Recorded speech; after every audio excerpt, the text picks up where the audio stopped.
I'm Dani. Welcome to my recap of Miss Charm 2024. If you're preparing for a pageant, check out my free pageant prep course that is linked in the description.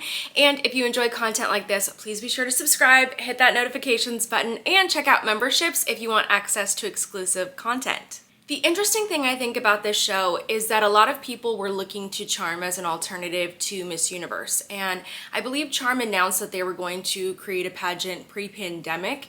And then the pandemic really delayed the production. And then, they started finally producing their shows. And I feel like things were going pretty well. But then I feel like attention was pulled from Charm to Cosmo, right? Like the new kid on the block. And everybody was paying attention. So I was really surprised to see lower contestant numbers this year for Miss Charm. And I don't know, I thought that they would have at least brought on the contestants that they had last year, but things change. So let's talk top of the show. I think that there was something wrong with the audio, or at least in the streamed version, things just seemed really off. And I do not understand why the contestants had diplomas for the opening number. If anybody knows the reasoning behind that, please let me know.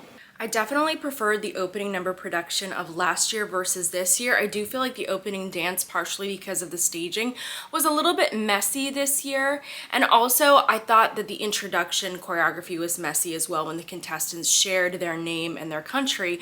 I didn't like the 4:1 ratio of the microphone and the rotations. Now, because the pageant is held in Vietnam, I will say that I did love the video footage of the contestants for their photo shoots. I do feel like in Vietnam and Thailand that they specifically there do a really great job with their videography. Now let's move right along to swim for our semi-finalists. So they had a performer, and I love the performer, but the audio once again was pretty off. I do feel like something was going on there. Now I do feel a little bit torn about the semicircle, or kind of like that crescent shaped stage. I thought that for the dancers, it allowed for some really cool exits, but then it made things a little bit awkward for the contestants when they were doing finale walks, and they were kind of experiencing a little train wreck at the end of that semicircle. So I'm going to talk about the performances that I thought stood out for swim, or some that I thought were notable. New Zealand, for me, I think that she brought a lot of energy at the beginning. Also, her hair was kind of giving me Victoria's Secret bombshell. I was a fan of her. I thought that she did a really great job, and she did a great job engaging with eye contact as well. Puerto Rico had a beautiful opening spin turn. I thought that she looked incredible on stage. Immediately, I was like, oh my gosh, yes, she better be advancing. I was a really big fan of her. I thought at this point, I was like, that performance would get a really great score from me if I were judging. I also thought that she got some really cool camera angles as well at the end of the runway. For Nigeria, I felt like she was on the right path. I do think that the walk can be improved, but I still really liked her presence. Like, there's something about Nigeria, and I would have liked to have seen her advance. Malaysia really stood out for me in the swimsuit competition. I will say she is very facially beautiful. I liked her a lot during the preliminary competition. One thing I didn't love was her gown. I just didn't think it was the best choice, but I had a feeling she would change it for finals, and she did. But she was really confident, has great eye contact, and a really great ability to smile through her eyes as well. I loved South Africa for swim. I thought that she was just so happy and joyful and very fit as well. Oh my goodness. And she had this really nice over-the-shoulder pose as well. She stood out to me. Colombia, beautiful opening spin turn here. The swimsuit color looked fantastic on her. She was definitely giving me kind of like these like bombshell Victoria's Secret vibes. I like that about her. She looked great with the hands on the hips walk. I think she might have been the only one who did it. But stunning performance. For me right here, this was my top swim performance. Honestly, I really liked Russia. I just wish she hadn't have styled her hair up. She has really, really long legs, very eye-catching on stage, and I thought that she did a good job with her posing transitions. I do love USA, but I just thought that the suit was distracting. It needed to be altered to her body. And this is why it's important to be able to know how to sew, because if you ever get a moment with a sponsored swimsuit and you have that needle and thread, you can do something to make it fit a little bit better for a final show. Thailand for swim, I thought she was great. She had great eye contact. The spin turn in the beginning was really smooth. Great walk overall, which typically I expect from Thai contestants. And, there was a little bit of a trip, but nothing that she couldn't overcome, so I liked this performance. Ecuador was one of my favorites in prelims. She looked stunning there. And there was just something different about her on finals night, unfortunately. I still think that this was a good performance. I like that she did a spin turn on the C-shaped runway, which we didn't really see from other contestants. I thought that made her unique. I did, however, feel like she needed a little bit more eye contact with the cameras. I feel like that would have enhanced this performance and just a little bit more energy overall. Australia, for me, loved her swim performance. I just felt like she nailed it. I loved her during prelims as well. She just brings the right amount of energy. She's not overdoing anything on stage, and the swimsuit looked great with her eyes. She lucked out on that because I don't know how they chose the swimsuits, but sometimes you don't get to choose like the color that you're gonna wear, and it just worked out really well for her. I think she did a great job here. Namibia did a fun little throw of her wrap at the beginning of her routine, and she just did a solid job. Honestly, I liked her energy. She has legs for days. She looked beautiful on stage. This was a standout performance. Okay, so things are gonna start to get interesting. So this is where we narrowed things down one more time. So from swim to gown. So Australia, loved her so much here. I was surprised by the evening gown. I do feel like this gown was quite safe for Charm, but when you think about it, Charm with their red sashes, I can kind of understand why she went with a more just simple, bold, red evening gown. There was nothing wrong with this. I thought that it looked really beautiful on her. She was super confident, and really honestly that's what should matter, is the performance. But do I feel like there could have been a gown that would have made her stand out even more? Yes, I think there were other options. Ecuador, I have to talk about this. First of all, the gown was amazing, but second of all, why did she change her hair? Why was this the hairstyle? I do not understand this change. I don't understand what happened. India for gown. This gown that she wore really accentuates her figure. Wow. I love her little over the shoulder look. She started with her first pose, and that one was really, really great on stage left. And then she did a good job with her ending pose as well. This would have been a really solid performance and got a great score from me. Malaysia, once again, just so facially beautiful on stage. Very glad to see this gown change. I do feel like the top of the gown was not well fitted to her body. It just did not seem to fit. I prefer this gown to her prelims gown, although I don't love this one as an option for her. But she was really taking her time during evening gown and really just soaking everything in, and I feel like that was one of the biggest draws to her. Now I started to get wowed by gowns, beginning with Namibia. So this gown with her hair pulled back was so fabulous, so gorgeous. Like, this is what I was expecting from this gown competition in terms of the creativity of the styles that they were gonna wear. I just love this gown and this entire look and the performance. Nigeria followed behind Namibia, and wow, I was blown away again. I absolutely love this gown on her. I love that the cape had a really low drape to still show her figure. Just wow, obsessed with this. She's so beautiful. Big favorite for me. I wish that she would have advanced further. So those were the performances that really stuck out to me during gown. So let's talk about a couple things. So they had some awards, and I'm just gonna quickly go through a couple of them. So Best in Interview went to Vietnam. Best in National Costume, also Vietnam. Best in Gown went to India. Colombia got Best in Swimsuit, and I was like, yes, she was my top score too. Best in Social Media went to Indonesia. Most Popular, which I believe would have been the fan vote, was Vietnam as well. Miss Friendly Beauty went to China. So here's where things are really getting interesting. Vietnam was already eliminated by the judges after swimsuit. Vietnam did not compete for the evening gown competition. So instead of having a top 5, they had a top 6. And I don't hate on a top 6. I don't mind it, because if you're gonna include a fan vote winner into your last cut of the show, then don't let her take the spot of a top 5 contestant who earned it, right? Like our typical top 5. I feel like when you take a fan vote winner and you put her in the 5, it's almost like, well, really it's a top 4, because the 5th spot there was the fan vote. And so she didn't even have to do well in the competition, but she was still gonna get up there. I'm like, okay, keep a top 5 at a 6th position. And that's what they did. So not mad about that part of it. But Vietnam was then announced into the top 6, and she had never competed for evening gown. She was already eliminated, and she came back from the dead. I don't know if she was shocked, if the contestants were shocked, if they knew that this was gonna happen. I certainly would never have guessed. Oh my goodness, why? If you wanna lose credibility with pageant audiences, pull stunts like this. Go for it. Yeah, let's see how the contestant numbers do next year. I was absolutely shocked. Now, with that being said, let's move right along. We're gonna have to move past that for a moment, set aside our feelings, and we're gonna talk about some of their answers. Vietnam was asked, what do you think about the role of tourism in preserving culture? They all had a minute to answer, and then we got cut to the screen of the timer. Couldn't even hear Vietnam's answer. No comments. Now it's Malaysia's turn. She was asked, what would you do to encourage people to participate in cultural preservation activities? Same thing. Cut to timer. No answer. Colombia was asked, how important do you think the role of family is in shaping an individual's character? And then suddenly the host was like, well, she wanted to answer in Spanish, so let's find her translator. The seconds are going. It's just passing by. And I'm just like, that's difficult to translate a contestant's entire answer accurately the more time passes. What in the world? So then our reigning queen decided that she would be able to translate for her. She believes family is a foundation. It's the base of the character forming of an individual. It's where you take your first steps,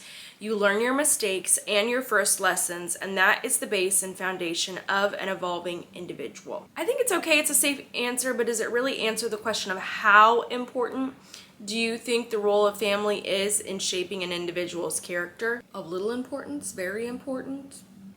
I feel like you need that part in the answer. Now, Australia was asked, do you believe beauty can change the world? And she says, I think that beauty commands attention, and that is an aspect that can change the world. Beauty is when you can walk up into a room and light it with who you are inside, but it has to go deeper than that. Yes, you can command attention, but beauty is so subjective. If you don't use your voice for good, if you don't use your voice for change, if you don't use your voice to be who you believe you can be, then that's not beauty. Be yourself and you will command the attention you desire. So I thought that was a great answer. I think the strongest part of her answer is saying that beauty can command attention and attention can bring change. And then anything after that, like take it or leave it. I feel like it just kind of added a little bit more to the answer and filled a little bit of time. Didn't necessarily need it because the beginning was just so strong. Mexico was asked, what are your thoughts on the importance of art and culture and society? And she says, I believe that art and culture play a basic role. We need to understand that education is the way of changing our view of our culture. If we get the young people to engage and really understand their roots, I think they will create a lot more engagement, and through that we can also share our roots with everyone around the world. I think she did a pretty good job with this question. I feel like this question would be hard to make your answer really stand out unless somehow you are a part of some organization or initiative that involves art, culture, and society. She did well with what she had. Indonesia, in your opinion, how can tourism help preserve culture and boost the economy? She said, when we're talking about tourism, we're not only talking about a place, a beautiful scene, but we need to understand there are people in there who create a beautiful culture to maintain our tourism. And I do believe that culture and tourism are both important to preserve because it is not only can help to boost the economy of the environment in society, but also it can create harmony of life. Once again, I think that she did a good job answering this question. It really looks like Charm places a high emphasis on culture and tourism. Even last year, we're hearing about culture, tourism, cultural appropriation versus appreciation, all of those types of things they're really into, so prepare for these questions if you decide to compete for this pageant. Now, once again, to narrow down to a top 3, they decided to bring out an artist to paint pictures of the queens and then throw glitter on it so you know who was announced into the top 3. This is something they did last year, which I was like, okay, that's a fun little thing that you did last year, but now apparently it's becoming their thing, and it takes a while to get through this part of the show. So I hope that they change it moving forward. So her top 3 were Australia, which I totally get that listening to her question. And then it was Malaysia and Vietnam. And I don't even know what to say because I didn't even hear their answers. So no clue. I'm very lost at this point during the show. They all answered the same question and all had 1 minute to answer. And the question was, what are your thoughts on using education to address social inequalities? And she says, when we're educated, we can triumph issues with facing the world. When it comes to education, I believe in social and emotional learning. I think it builds resilience, it builds teamwork, and it builds an aspect of our lives to make good human beings so that when we have education, we can go forward in the world and we can conquer all the issues. But I will say that the music was blasting over the beginning of her answer, so I missed the beginning of her answer. I think that she did a pretty good job answering this. She's just a strong speaker. Now, Malaysia's answer to this question was, education is something that should be part of every human's life because that is the only tool that can change a person's life from becoming a zero to a hero. which reminds me of Hercules. And I believe that only with education, which is the most powerful tool, that we can enable change in one's life to create a huge difference, to make a huge impact. And I believe that each one of us are born to do something in this earth, and that can only happen with the power of education. So she said some nice things, but I don't feel like she actually answered this question about addressing social inequalities. Vietnam, however, said, I think that education is crucial to acknowledge many people about a lot of problems in society. I got lucky that I had many chances in my past job to travel to remote areas and meet a lot of other people, to meet children where I could help them to raise funds and help them to continue their education. And many of these children got the chance to go to college, got knowledge and skills, and became better versions of themselves to contribute to the development of society. And because of that, they came back to help others in need. And I think that is where inequalities in society can be lessened. So I think that solving inequalities of education also solves inequalities of society. Well, no wonder she had the best interview, and I really wish I would have heard that first answer of hers. My goodness, to me, that would have been the winning answer. So let's talk about crowning though. I don't understand what was going on, but Malaysia looked really bored on stage, and I haven't really seen that from contestants. Maybe that was her just being nervous. To me, she just looked really bored, like no reactions. Second runner-up was Vietnam, and I was honestly surprised with that answer, but then I wasn't surprised because she had already been excluded by judges after swimsuit. So this was just all so bizarre. Then our first runner-up was Australia. It was awkward. The host had to tell Australia and Malaysia to hold hands in the top two. And that's what we do with little girls in pageantry, not big girls. Like, big girls know what we're supposed to be doing. You've seen a crowning or two at this point in your life. They didn't seem to say much to each other, and usually I feel like when it's in that top two, either it's this moment where they're clutching each other and they're both really nervous and excited, or it's this moment where they're sharing a couple of congratulatory words to one another. So that was really interesting. And then once they announced Australia being the first runner-up, there was a lot of confusion. Australia didn't know, am I supposed to be crowned and then Malaysia, or is it Malaysia and then me? And I don't like that. I don't like that they were confused. That should have been so clear in rehearsals. And my other note for the crownings, for anyone assisting with crownings, it's very, very simple. You stand to a girl's left side, and the girl places her left arm out, and that's how you put the sash. You shouldn't be out there velcroing sashes. It should already be velcroed and ready to go, and you just slide that sash over a contestant. So if I'm crowning somebody, I'm holding the sash right side up so you can read their title, and then I just slip it over her. That's it. That should be a part of every rehearsal. Every single person who is a part of a sashing should go over that with a choreographer to have a seamless crowning. It should be so quick, so easy. That's one thing that I do love about USA and Universe, is they get that crown and that sash on so quick, and it makes for such a great reaction video. It's like the crown and the sash is on before the queen even really knows what's happening, and it adds to the excitement into the production quality of the show, where she's just like, oh my gosh, oh wow, my crown and my sash, like I just want, it's such a fun moment, and it's always so well done when we get it done very, very quickly. But then we see here people are standing in front of, like, you're literally missing the entire moment because somebody assisting with sashing is standing in front of a title holder. What are you doing? What is going on? Why was there no direction beforehand, no practice beforehand? That just drives me insane. And then it took forever to get our 2023 queen out on stage, to get her to go in and like sash and crown Miss Malaysia. And this was just honestly, this was a terrible crowning. It was so anticlimactic, and I was just, I feel like they did a much better job last year, like a good kind of like, look at us, we're charm.